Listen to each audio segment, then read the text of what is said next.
Today I'm going to share with you how to use the new Creative Grids kitty corner ruler and why I was so excited when they came out with this ruler. So the kitty corner looks like this right here, and I'm going to pan the camera down so you can watch on the cutting table as I demo how to make this, and then at the end I'm going to show you several different ways to use this shape block along with one of my other super favorite rulers, but I'll show you that at the end, so that'll make you stay tuned. Alright, so first, when you buy any Creative Grids ruler, it comes with directions, just like this. And if you lose your directions, you can always go onto the Creative Grids USA website, and they have the instructions for every ruler on the website. Because I don't know about you, but I lose my instructions. They are excellent. I have yet to have a ruler to have an issue with. They always tell you how big to cut your pieces, for what size you need. It walks you through every single step. But I'm going to demo that here today on the cutting mat. So let's pan the camera down so you can see. So in this video, I want to show you how to use the kitty cornered ruler. This is a brand new ruler from Creative Grids. It's only been out a couple of months. It creates this shape, which I'm going to show you here at the end of the video. It makes lots of fun different options when putting blocks together. So first I'm going to show you how to use the ruler. Each of the Creative Grid rulers comes with full page, full colored instructions. They show you step by step from cutting to finishing how to do the unit.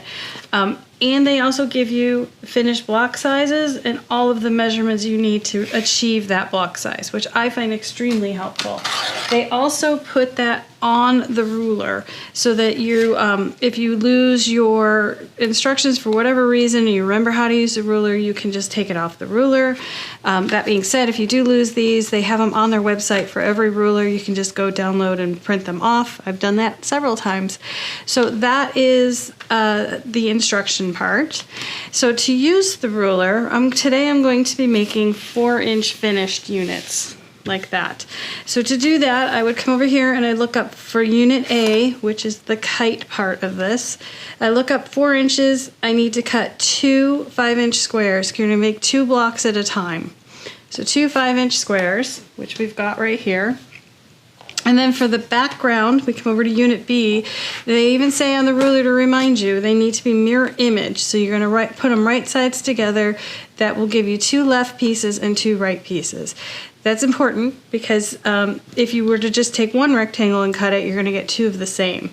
And then I go down to 4 inches, and it says 3.5 by 5 1/4. Those are and I need to cut 2 of those. So we cut 2 rectangles that size. And you can put them right sides together, wrong sides together, as long as they are not both facing the same direction. I use them right sides together because that's usually how I'm cutting them off the fabric. So there are those. So first step is to take your 5-inch squares and cut your kites. And to do that, we take 1 5-inch square, you fold it in half, and I do press these. I find it gives me a cleaner cut. But yeah, another beautiful thing about using these rulers is that you're always squaring up at the end. So if you're a little off in the fold, it's not the end of the world because you are going to square it up. But there we go. So we've got both of those. Then we take the ruler, and the ruler says, let's bring this back so you can see it. It says they're labeled step 1, step 2, step 3, and then trim 1, trim 2. So you're going to use the ruler 5 different times. So for step 1 is, and they even show you the shape, it's the little kite we're cutting. Step 2 is the background, so it gives you a picture of the background we're cutting. And then step 3, we're clipping just the little corner off our backgrounds to make them easier to align. So let's go ahead and cut those. So step 1 is using the kite fabric, shown right there. You align the dotted edge of the ruler and the corner of the ruler with the fold of your fabric, and you cut. And that's waist, and that is our first kite. Then we take the second one, and we use the ruler again, dotted line on the fold, corner with the corner, and we cut. And that will give us 2 of our kite pieces. Okay, and then for the background, These two rectangles will give us background for both of these. So we have these, again, right side or wrong sides together. Turn the ruler to step 2. Align the top of the ruler with the top of the rectangle and this black printed line with the left edge of the rectangle. It tells you right on the ruler. You don't have to worry about any of this down here. That doesn't have anything to do with this piece. So then you cut, and that will give you mirror image and mirror image, because we have 2 kites, we have 2 lefts, and now we have 2 rights. Then you're going to need to cut the corner off of these to make it easier to align your units. So to do that, just align these 2 right sides, or these 2 so the edges line up. Then I lay the ruler on, and the ruler has these 2 lines that align with the triangle unit. And then we're just cutting off the corner piece. And then we're going to repeat with this one, except this time it's going to be wrong side up. And again, take care of those. So now we have 2 kites, 2 left pieces, and 2 right pieces. So the first thing we're going to do is sew. Doesn't matter which side you start with. I'm going to start with the right. You lay it on your kite, and you align that notched edge with the short end of the kite, and you sew your 1/4 inch seam. So now we need our ironing board again. So once we've sewn that, here it is sewn, just from top to bottom, we press it open. And when you press it open, this should align. There should be all kinds of extra white here. Not a problem, that's the way it's supposed to be. So you have that there. Then we take another rectangle. This time it'll be the right side. And you align that on the kite, and you align that notch at that end. Flip this over and sew. And that will get you both sides on your piece. So here it is, sewn. Gone ahead and sewn it. Then we're going to flip this open, press, and now we have our kite block. So now we need to trim it, and those are the last 2 times you use the rulers.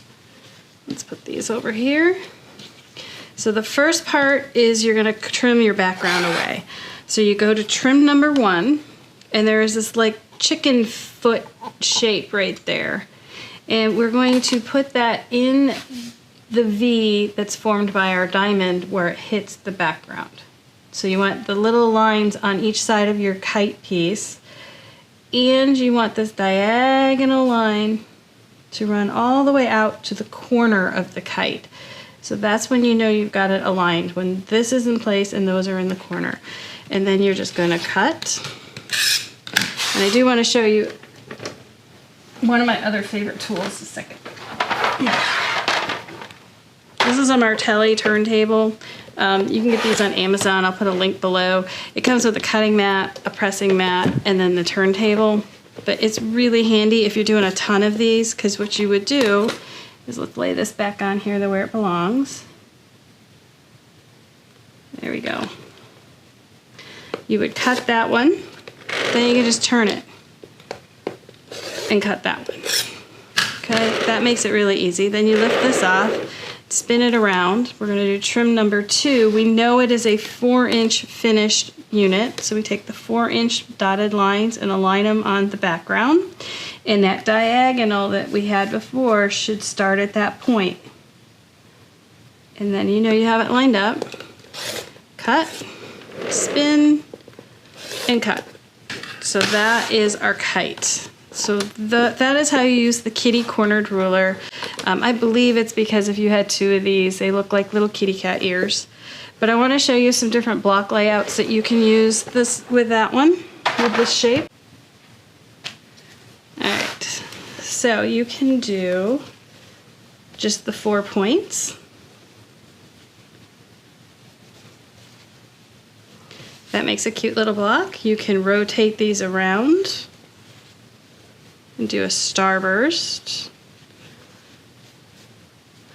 You can then, let's go back to this one, you can do flip and sew, which is how you do flying geese, and I have a video on doing flying geese if you need to know how to do flip and sew. but you end up with a square triangle on each side.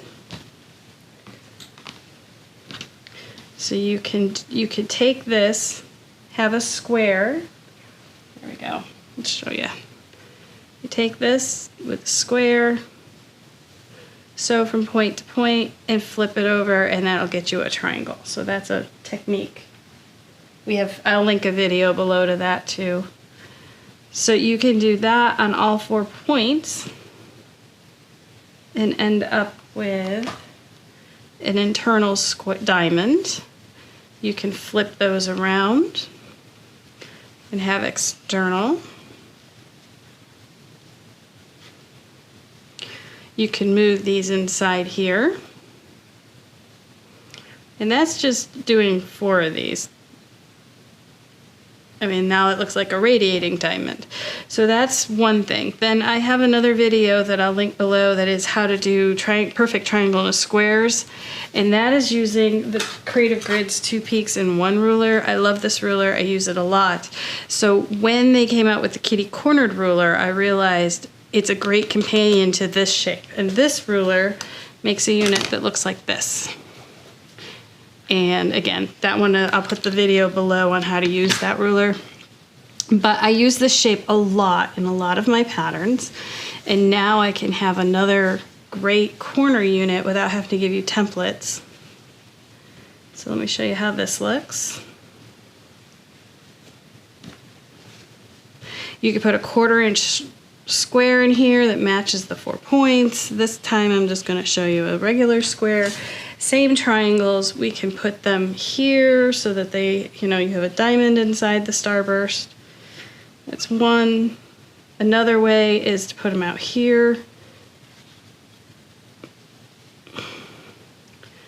And if you did that in all 4 corners, you'd have 4 diamonds. You could just do these the same color as that,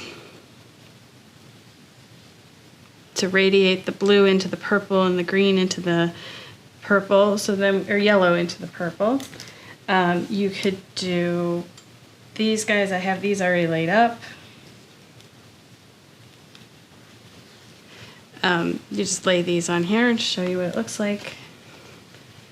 And that would give you an internal star with an external star. So with 1 ruler, there's lots of possibilities. With both rulers, there's tons of possibilities. And I do really like using both of these rulers, and the kitty corner ruler just makes it so much easier. You don't have to fight with bias. It's very, very simple to come up with something that looks pretty complex. So I hope you've enjoyed this tutorial on how to use the Creative Grids kitty cornered ruler.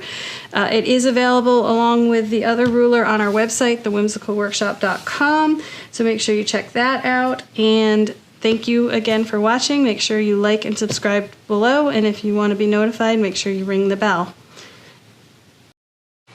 I hope you've enjoyed this video. And if you have, make sure you like and subscribe below. You can find the Whimsical Workshop on our website, thewhimsicalworkshop.com. And that has all links to all of our other social media platforms. Thanks for joining us.